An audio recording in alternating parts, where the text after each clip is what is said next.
राजकीय जीवनामध्ये असेल तर भाजपमध्ये 75 वर्षांनंतर रिटायर केलं जातं. काहीही ऐकून घेऊ. नवीन पिढी पुढे येते. तुम्ही आशीर्वाद द्या ना. जो शिवसेना के साथ हुआ वही एनसीपी के साथ हुआ है. अजीत पवार के मन में कुछ था तो मुझसे बात करनी चाहिए थी. 53-9 बाकी सारे जन पवार साहब के साथ हैं. अजित दादा संघर्ष करो. मनापासून वाटतं की मी राज्याचा प्रमुख व्हावं.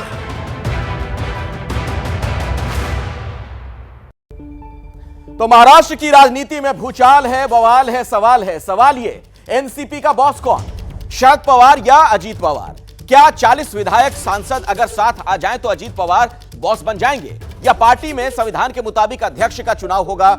महाराष्ट्र के पॉलिटिकल क्राइसिस में क्या कहता है मैथमेटिक्स? आखिर अजीत पवार की राहों में अभी कितनी मुश्किलातें और हैं, इस पर हम बातचीत करेंगे. और ये देखिए मेरे हाथ में जो आप देख रहे हैं 40 पन्नों का ये पूरा दस्तावेज है. ये constitution of nationalist Congress party है.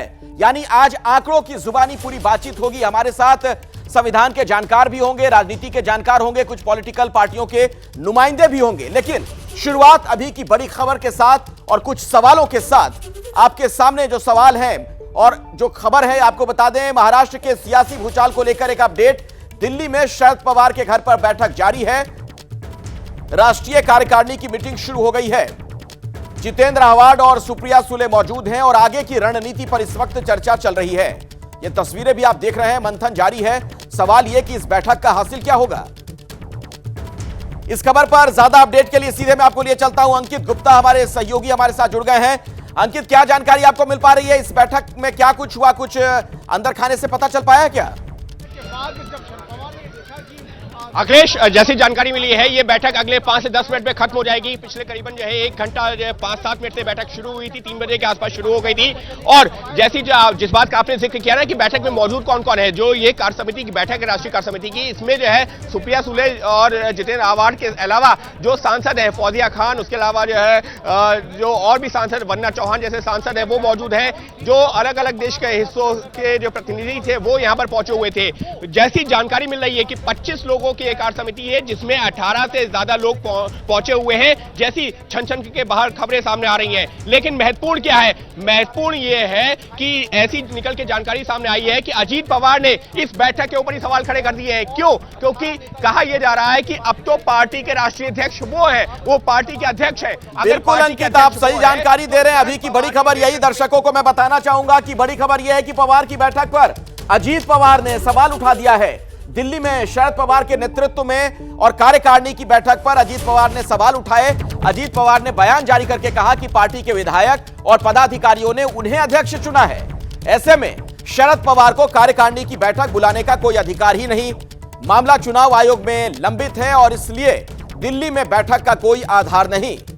ये तमाम तर्क दिए गए हैं अजीत पवार की तरफ से. तो आज की इस बैठक पर ही सवाल खड़े कर दिए हैं अजीत पवार ने. और देखिए सवाल तो बनता है. सवाल क्या है उस पर आप एक एक करके नजर डालिए. अजीत पवार ने खुद को राष्ट्रीय अध्यक्ष बताया है. देखिए अजीत पवार ने खुद को राष्ट्रीय अध्यक्ष बताया. एनसीपी के संविधान के मुताबिक यह कितना सही है, यह बहुत बड़ा सवाल. आज इस पर हम चर्चा करने वाले हैं. इसके बाद अगला जो पॉइंट है, अजीत पवार ने 40 एफिडेविट ईसी को दिए हैं, इलेक्शन कमीशन को. विधायकों के एफिडेविट से अध्यक्ष कैसे बन जाएंगे आखिर, यह एक बहुत बड़ा सवाल. सवाल यह भी है कि नाम और निशान के लिए ईसी में क्लेम किया गया है. क्या ईसी सिंबल ऑर्डर ऑफ 1968 का इस्तेमाल करेगा, यानी कि अपने विवेक से निर्णय क्या चुनाव आयोग लेगा? जयंत पाटिल ने 9 विधायकों को अयोग्य बताया. क्या चुनाव आयोग मानेगा कि ये अयोग्य हैं? चुनाव आयोग में जब यह मामला जाएगा तो क्या वहां पर यह ठहर पाएगा? यह भी बड़ा सवाल है. ये ऐसे सवाल हैं जिनके इर्द गिर्द आज हमारी पूरी चर्चा होनी है. हमारे साथ कई खास मेहमानों का पूरा पैनल भी जुड़ रहा है, उनसे भी हम बातचीत करेंगे. लेकिन समझिए जरा, अजीत पवार ने खुद को जब राष्ट्रीय अध्यक्ष बताया, एनसीपी के संविधान के मुताबिक क्या यह सही है? एनसीपी का जो संविधान है, देखिए मेरे हाथ में, मैं बार बार कह रहा हूं, 40 पन्नों का पूरा दस्तावेज. ये क्या कहता है इस पर चर्चा होगी. किसकी घड़ी, यानी जो चुनाव निशान है, ये पार्टी का जो निशान है, अजीत पवार के साथ 32 विधायक बताए जा रहे हैं. 16 शरद पवार के साथ अभी बताए जाते हैं विधायक. ये 5 देखिए, ये जो घड़ी का कांटा है इसी की तरह बिल्कुल हिलता जुलता हुआ ये जो पेंडुलम है, यानी 5 किसकी तरफ जाएंगे ये बहुत बड़ा सवाल, और ये 5 जिस भी तरफ चले जाएंगे उसके लिए ये जीत आसान हो सकती है, ये घड़ी वाली जीत, यानी जो चुनाव चिन्ह की बात चल रही है। अब आप जरा समझिए अध्यक्ष पद का जो चुनाव होता है उसकी पूरी प्रक्रिया क्या है। 10 डेलीगेट्स नाम देंगे, वर्किंग कमेटी नाम मंजूर करेगी, नाम रिटर्निंग ऑफिसर के पास जाएगा, नाम वापसी का 1 हफ्ते का वक्त होगा, यानी उसमें से कुछ लोग अगर नाम वापस भी लेना चाहें, फाइनल नाम रिटर्निंग ऑफिसर के पास आएगा, अफसर बताएगा, उसके बाद 1 से ज्यादा नाम पर वोटिंग होगी, राष्ट्रीय अधिवेशन में 2/3 बहुमत से नाम पास होगा। राष्ट्रीय अधिवेशन की सूचना 1 महीने पहले देनी होती है, संशोधन बिना राष्ट्रीय अधिवेशन के भी हो सकता है और बाद में इसे राष्ट्रीय अधिवेशन में मंजूर कराना होगा, यानी एक जटिल प्रक्रिया है। क्या आसानी से ये सारी चीजें हो जाएंगी, ये बहुत बड़ा सवाल है। अध्यक्ष पद का जो चुनाव होता है इसके लिए जो एनसीपी का संविधान है वो क्या कहता है वो मैंने आपको बताया। सीधे मैं रौनक कुकड़े के पास आपको लिए चलता हूं। रौनक, ताजा अपडेट क्या है, क्या जानकारी मिल रही है, क्या डेवलपमेंट है अभी?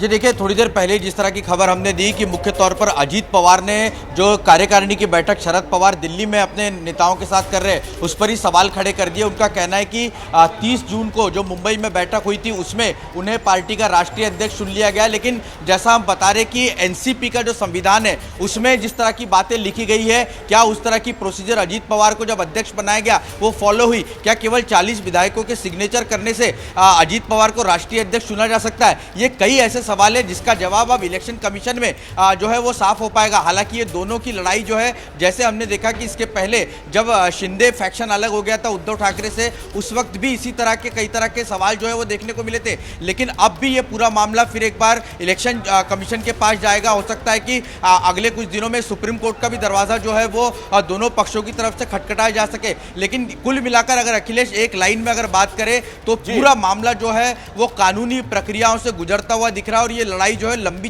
बिल्कुल पेचीदगियां बहुत ज्यादा हैं। आगे क्या होगा ये देखना बड़ा महत्वपूर्ण होगा। दोबारा मैं आप लोगों का रुख करूंगा, लेकिन अब जो मेरे साथ यहां मेहमान जुड़ चुके हैं उनसे अपने दर्शकों का मैं परिचय करवाना चाहूंगा। मेरे साथ राजपुंज मौजूद हैं, आप नेता हैं शिवसेना के उद्धव गुट के। समीर चौगाकर साहब हमारे साथ हैं, सीनियर जर्नलिस्ट हैं। डॉक्टर मोहम्मद अमीन, पूर्व ज्वाइंट डायरेक्टर चुनाव आयोग, उनसे भी हमारी बातचीत होगी। दीपक झा, प्रवक्ता कांग्रेस, हमारे साथ जुड़ चुके हैं और प्रवीण कुंटे हमारे साथ जुड़ गए हैं, आप एनसीपी शरद पवार गुट के प्रवक्ता हैं। श्वेता शालिनी बीजेपी से हमारे साथ मौजूद हैं। आप सभी लोगों का बहुत बहुत स्वागत। लेकिन चर्चा की शुरुआत मैं आपसे ही करना चाहूंगा, घड़ी फिलहाल किसके पास नजर आ रही है आपको? जहाँ तक सवाल है इलेक्शन कमीशन का, जो उसमें 29A पार्टी रजिस्ट्रेशन एक्ट है, उसके अंदर जो संविधान के अंदर ये है कि हम जो देखती है पार्टी, दोनों पार्टियां आ गई हैं, लेकिन इसमें देखना पड़ेगा कि 2/3 majority of member parliaments, Lok Sabha Rajya Sabha, and 2/3 assembly members and MLCs and 2/3 party organisation members, if they are supporting, तो उन्हीं के साथ ये मामला जानता हुआ दिखेगा। और ये अभी कमीशन के सामने रखा है, दोनों ने अपने पक्ष, तो कमीशन इनको हियरिंग भी देगा और उनके सामने बात करेगा, उनके सारे फैक्ट्स देखेगा कि ये पेपर सही है या नहीं है, चेक किया जाएगा पूरा। बिल्कुल चेक किया तब तो ये जो घड़ी की लड़ाई है इस तरह के अधिवेशन से कहां तय होना है कि किसके पास घड़ी रहनी है? जी, सबसे पहले तो मैं करेक्शन करा रहा हूँ, बिकॉज मैं शिंदे गुट से हूँ और अच्छा माफ कीजिएगा मुझे जो क्योंकि आपके पास अपडेट जो है वो 1 साल पहले की है।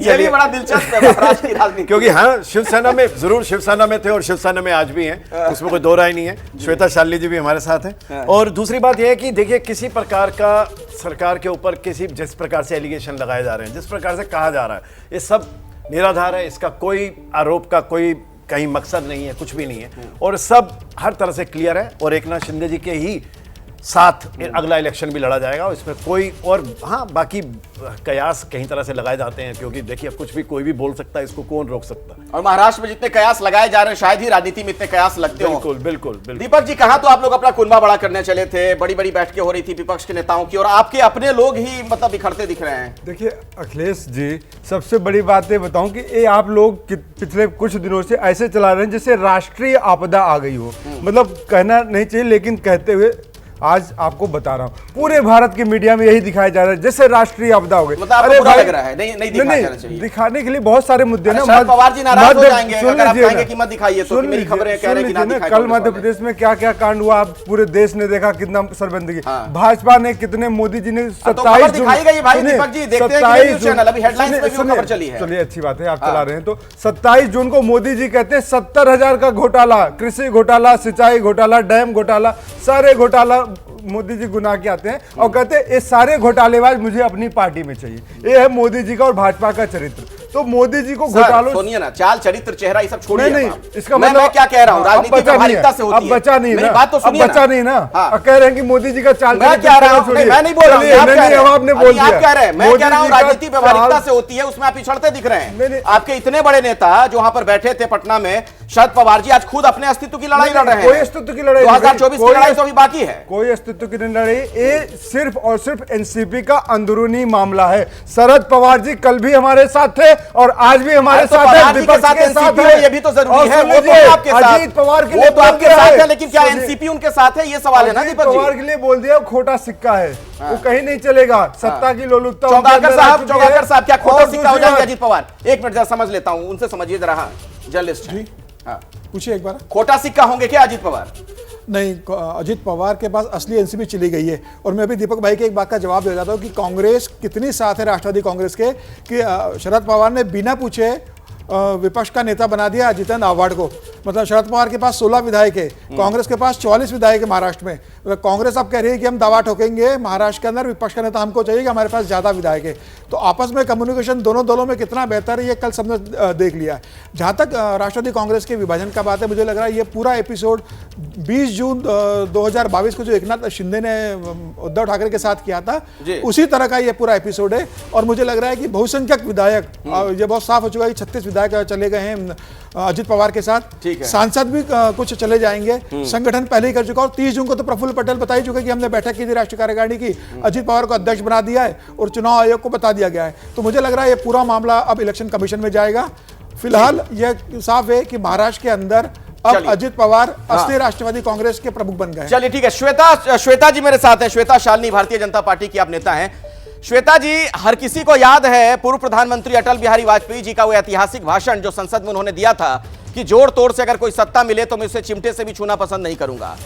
आज कहां ये चीजें चली गई हैं जिन्हें आपने नेचुरली करप्ट कहा, उन्हीं के लोगों को अपने यहां ला रहे हैं, उन्हीं को अपने साथ जोड़ रहे हैं। अखिलेश जी, आपके प्रश्न का उत्तर देने से पहले मैं अभिनंदन करना चाहूंगी दीपक जी का। बहुत बहुत अभिनंदन। पहली बार दीपक झा जी की बात से सहमत हूं, क्योंकि ये जो विपक्षी एकता की बात थी ये तो कभी राष्ट्रीय बात बनी नहीं, इसीलिए जब उसमें आपदा आई तो ये राष्ट्रीय आपदा तो बिल्कुल नहीं है, ये तो बात तय है। प्रफुल्ल पटेल ने बताते हुए हंसकर बताया ना कि वो जब वहां बैठे थे तब उनके मन में क्या विचार चल रहा था। अरे मोदी जी झूठ बोल रहे हैं, मंचों से भाषण दे रहे हैं। श्वेता सालनी जी जरा हमें बताइए। दीपक भाई सुन लीजिए, बहुत बड़े नेता है पृथ्वीराज चौहान जी ने अभी अभी एक बहुत अच्छा मुद्दा रखा है कि भाई शरद पवार ही जिम्मेदार हैं अजीत पवार के जाने के लिए, क्योंकि उन्होंने उनको साइडलाइन किया अपनी बेटी के लिए। एक बार ऐसा समय आया था, बाला साहेब ने साइडलाइन किया था तो मन से बनी। तो देखिए ऐसा है, नए लोग आएंगे, आगे बढ़ेंगे। अगर हम पुराने लोग उनको मौका नहीं देंगे तो नए लोग अपना मौका स्वयं लेंगे। बाकी रही आपने जो प्रश्न मुझसे किया है, देखिए हमारी एक बहुत ही अच्छी सरकार एकनाथ शिंदे जी के साथ आइडियोलॉजिकली पार्टनर्स के साथ चल रही थी। राजपुंज जी बिल्कुल हमारे साथ है। एकनाथ शिंदे जी के नेतृत्व में ये सरकार बहुत अच्छी चल रही थी, चल रही है और आगे भी चलती रहेगी। तो हमें उनकी जरूरत नहीं थी, वो हमारे पास आए हैं, वो सत्ता के पास आए हैं। उन्होंने बीजेपी ज्वाइन नहीं किया है और ना हमें पहले। अरे ऐसा मत बोलिए, नाराज ना हो जाए कहीं। ईडी की कार्रवाई चल रही थी, वो तो नहीं आए साथ में, वो तो नहीं आए, वो तो नहीं आए। लेकिन ऐसा मत बोलिए, नाराज ना हो जाए कि खुद चले आए हैं, हमें जरूरत नहीं है, ऐसा मत बोलिए। एक अखिलेश जी, देखिए ये बात सत्य ना हो तो वो असत्य बोल दें। बिल्कुल चल के आए हैं, सरकार में तो उनकी जरूरत नहीं थी, लेकिन यदि वो आए हैं तो बहुत चलिए ठीक है, मैं बहस को आगे बढ़ाता हूं। प्रवीण कुंते जी हमारे साथ हैं, एनसीपी के नेता हैं, शरद पवार गुट से हैं आप। प्रवीण कुंते जी, क्या स्थिति वैसे आप लोगों की है? घड़ी बच पाएगी कि नहीं? आपके हाथ पे तो ऐसे घड़ी नजर आ रही है मुझे, कलाई पे। पहले तो मुझे आपसे एक बात पर मुझे घोर आपत्ति है। आपने शरद पवार गुट कहा। We are the original political party, we are the NCP. बगैर शरद पवार साहब के एनसीपी का महाराष्ट्र में कोई वजूद न था न है।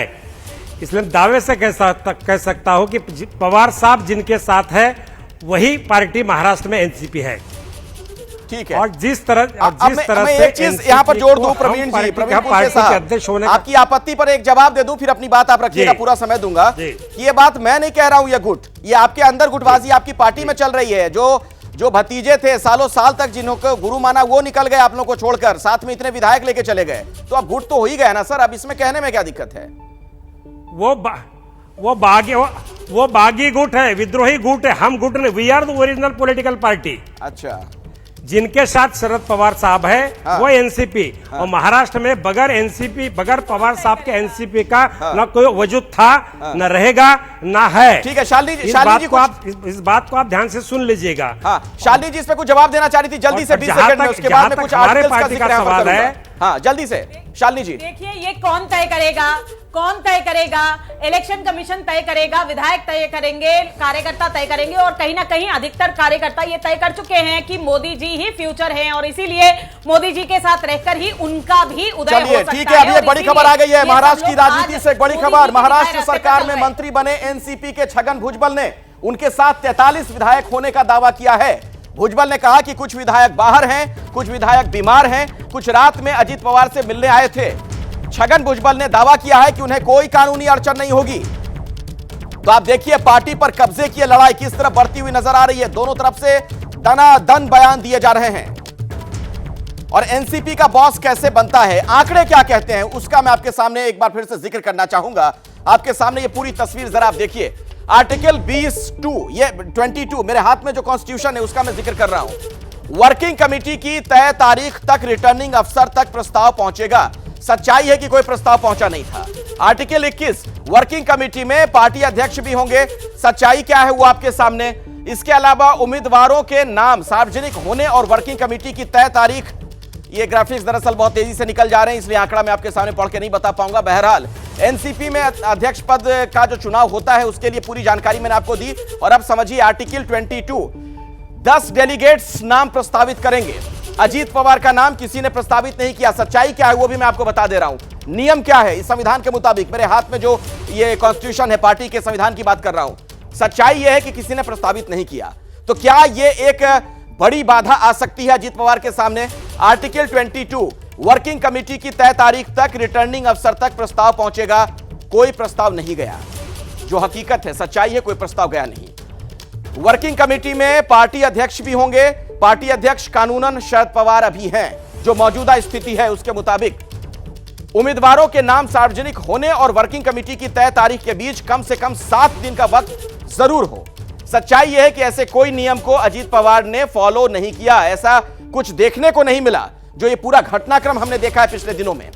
स्टेट कमेटी वोटिंग के तुरंत बाद बैलेट बॉक्स को नेशनल कमेटी को भेजेगी।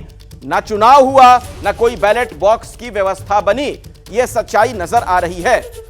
नेशनल कमेटी में पार्टी अध्यक्ष का होना जरूरी। सच्चाई यह है कि फिर से शरद पवार को जानकारी में नहीं रखा गया। उनके पास इस बाबत किसी तरह की कोई जानकारी नहीं थी। ये पूरी तुलनात्मक जो अध्ययन है इसे आपके सामने मैं रख रहा हूं ताकि आप खुद समझें कि मसला है क्या। पार्टी अध्यक्ष नहीं है तो सबसे सीनियर महासचिव अध्यक्ष पद की भूमिका में होंगे। सबसे सीनियर जितेंद्र आह्वान हैं, जिन्हें कोई जानकारी नहीं दी गई। उनके पास कोई जानकारी थी ही नहीं, यह हकीकत है। अब देखिए आपके सामने कुछ और आंकड़े में रख रहा हूं। एनसीपी का संविधान और घमासान में क्या तस्वीर सामने आ रही है। शरद पवार ने प्रफुल्ल पटेल और सुप्रिया सुले को कार्यकारी अध्यक्ष बनाया। पार्टी संविधान में पद का जिक्र नहीं है, संशोधन नहीं हुआ अभी तक। संशोधन होता तो वो पद प्रभावी होता। 10 जून को शरद पवार ने कहा था कि पदों को अधिकृत करने के लिए संविधान संशोधन करेंगे। 20 दिन के भीतर ही पार्टी में विवाद हो गया, 2 गुट बन गए। ऐसा कोई संशोधन हुआ ही नहीं, तो उस पद का आखिर क्या मतलब। चुनाव आयोग के पास एनसीपी का जुलाई 2022 वाला संविधान संशोधन जमा है।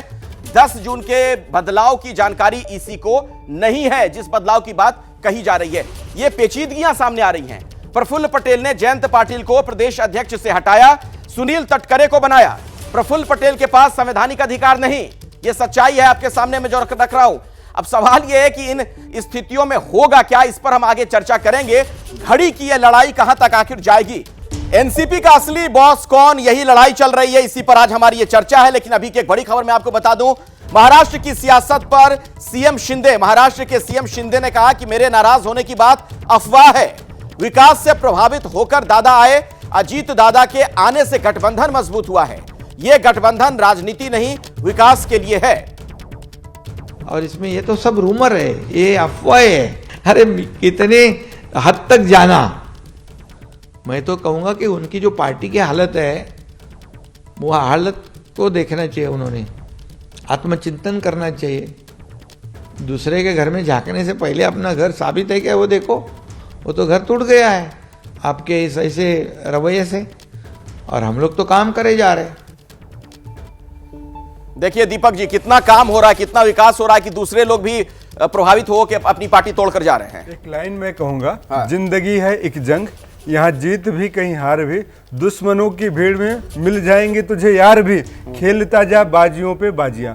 तो शरद पवार जी बाजियां खेल रहे हैं और एक दिन जीत के ही निकलेंगे, क्योंकि इस सारे के सारे कल तक गाली देने वाले थे। मैं भाजपा के लिए क्या बोलूंगा, एनडीए मतलब नेशनल डिजास्टर अलायंस। तो ये नेशनल डिजास्टर है भाजपा, और इनके साथ जो भी जा रहे हैं ये नेशनल डिजास्टर है, नॉन डिजर्विंग अलायंस है और नालायक दलों का अलायंस बन चुकी है भाजपा। मुझे लगता है शालिनी जी इसका जवाब दे दीजिए आप, उसके बाद मैं आपके पास आता हूं। शालिनी जी, एनडीए की एक नई परिभाषा कर रहे हैं यहां पर दीपक जी। नेशनल डिजास्टर है भाई साहब, राष्ट्र में कोई मुद्दे हैं ही नहीं। सुनिए महंगाई पे बात करते नहीं, बेरोजगारी पे बात नहीं करते। आप लोग भी देख लिए ना कितने, सुनिए ना, सुन लीजिए भाई, अरे दीपक जी सुनिए, इस नेशनल अरे सुन लीजिए भाई दीपक जी, अब आप ही धारा प्रवाह बोलते रहेंगे तो कोई कैसे किसी को सुन पाएगा। और भी मेहमान है ना, सुनिए तो, मैंने आप ही से शुरू किया कि नहीं ये बताइए, अब सुन लीजिए, आप बोलिए शालिनी जी। हाँ देखिए अखिलेश जी, यूनाइटेड पप्पू अलायंस से तो बेहतर ही है, जहां पे हर एक पप्पू दूसरे को पप्पू बनाता रहता है और सबको पता है, अंदर मन में हंस रहा है कि सब यहाँ एक एक दो दो वाले लोग बैठे हैं। प्रफुल्ल पटेल तो वही बैठ के वहां पे सोच रहे थे कि सबके पास एक एक जनप्रतिनिधि और बातें बड़ी बड़ी करते हैं। कल तक सब एक दूसरे को गालियां दे रहे थे, अभी सब एक दूसरे तो नहीं है, कम से कम पप्पू आपके घर में भाई भाई का नाम होता है, बच्चे का नाम होता है। अरे आप जैसे लोग देश को बर्बाद करने वाले लोग हैं, नेशनल डिजास्टर है। मना कर रहे हैं, हम भी तो कह रहे हैं कि बहुत सारे देख लिया कि किस तरीके से भाजपा ने दलों को तोड़ा है, देश को तोड़ा है, और महंगाई के नाम पे चर्चा नहीं करते, लेकिन ऐसा है ये जनता जो है ना, जनता पप्पू नहीं है, और जनता ये समझती है, जनता ये कह रही है दीपक जी कि सबसे पहले आप अपना घर संभालिए, अपनी पार्टी संभाल नहीं सकते, अपने लोगों को संभाल नहीं सकते। चलिए एक बड़ी खबर आ गई है, एक बड़ी खबर आ गई दीपक जी। एनसीपी में बगावत को लेकर कांग्रेस के नेता पृथ्वीराज चौहान ने शरद पवार पर निशाना साधा। शरद पवार ने कहा है कि हो सकता है कि पार्टी संचालन में कोई गड़बड़ी हो। शरद पवार से संचालन में कोई गड़बड़ी हो गई हो। कड़वाहट दिखाती है कि इतने साल से जो कड़वाहट चल रही थी, अब हो सकता है कि पवार साहब के दल के संचालन में कुछ गलतियां हों। शायद उन्होंने अपनी बेटी को आगे बढ़ाने के लिए इन लोगों को थोड़ा सा दूर कर दिया था, तो वो उनकी अंदरूनी बातें में, और पर्टिकुलरली फैमिली डिस्प्यूट में तो जाना बिल्कुल सही नहीं रहेगा। लेकिन ये फैमिली डिस्प्यूट भी होने के बावजूद भी एक राज्य की राजनीति पे इस पर असर पड़ता है। जो 27, 30, 35 जो भी एमएलएस अजित पवार के साथ गए हैं वो हमारे साथ थे, वो मोदी जी के खिलाफ लड़ने वाले थे, अब वो मोदी जी के साथ लड़ेंगे, हमारे खिलाफ लड़ेंगे, तो उतना तो फर्क पड़ेगा। मैं समझता हूँ कि 4-5 लोकसभा क्षेत्र में उसका फर्क पड़ेगा। और जो सीधे प्रवीण कुंते साहब आपके पास में आना चाहूंगा, और दर्शकों की जानकारी के लिहाज से एक बार फिर से मैं आपको कह रहा हूं, शरद पवार गुट के आप नेता हैं, ये बताइए कि क्या जो स्थिति नजर आ रही है, शरद पवार साहब ने पुत्री मोह में अपनी पार्टी का बेड़ा गर्क कर लिया, ये जो कह रहे हैं पृथ्वीराज चौहान? देखिए जिस तरह की बात आप अभी कर रहे हैं, मैं पृथ्वीराज चौहान जी को सुन रहा था, ये बात पूरी तरह से निराधार बात है। पिछले कई सालों से पूरे प्रदेश की जनता जानती है कि महाराष्ट्र में एनसीपी की लीडरशिप किसके हाथ में थी। लगातार जिन लोगों को हमने 1 नहीं 4 नहीं 5 बार राज्य का डिप्टी सीएम बनाने का काम किया, जिन लोगों को लगातार कैबिनेट में जगह देने का काम किया, वो लोग अचानक भारतीय जनता पार्टी के साथ अलायंस बनाने के लिए क्यों जा पड़े? उनकी क्या मजबूरियां थी?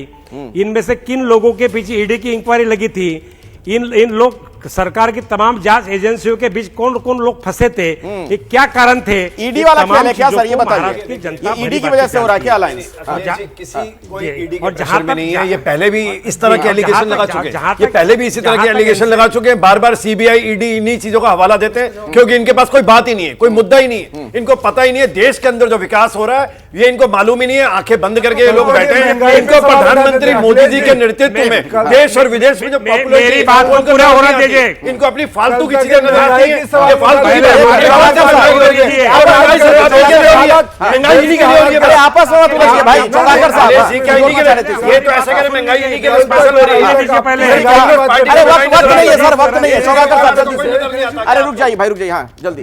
ऐसी बातें करते अखिलेश जी, मैं कहना चाहता हूं कि देखिए, राष्ट्रवादी कांग्रेस पार्टी का अजित पवार का जो गुट है वो बीजेपी के साथ आने को तैयार था, लेकिन शरद पवार खुद भी बीजेपी के साथ गए। मैं आपको 2014 की घटना की याद दिलाता हूं। 2014 के जब विधानसभा महाराष्ट्र के हुए थे, उस समय फ्लोर पे देवेंद्र फडणवीस को बहुमत अप्रूव करने के लिए शिवसेना ने समर्थन नहीं दिया था। देवेंद्र फडणवीस ने राष्ट्रवादी कांग्रेस के समर्थन से बहुमत अप्रूव किया था, तो उस समय शरद पवार खुद कहे थे, और अजित पवार ने तब बहुत साफ कहा था कि अब अगर समर्थन देके हम सरकार को बचा रहे हैं। मेरे साथ यहाँ पर एक बहुत खास मेहमान स्टूडियो में है, आप चुनाव आयोग के बड़े अधिकारी रहे हैं, अभी के लिहाज से 20 सेकंड में बताइएगा घड़ी किसकी तरफ आप जाते हुए देख रहे हैं। मैंने तो पहले ही कहा, टेक्निकली जो है 2/3 मेजोरिटी मेंबर ऑफ पार्लियामेंट की Rajya Sabha Lok Sabha and 2/3 majority of assembly and MLCs and organisation का कंप्लीट 2/3 मेजोरिटी होगी। उसके साथ ही जब तक पेपर सही जाएंगे इलेक्शन कमीशन के अंदर, तो कमीशन उनकी सुनवाई करेगा और एग्जैक्ट पाने पर उनको। चलिए, बहुत बहुत शुक्रिया आप तमाम मेहमानों का इस चर्चा में शिरकत करने के लिए। श्वेता शालिनी जी, आपका भी बहुत बहुत धन्यवाद। प्रवीण कुंते साहब, समय नहीं है, माफी चाहूंगा, शुक्रिया आज इस डिबेट में हिस्सा लेने के लिए।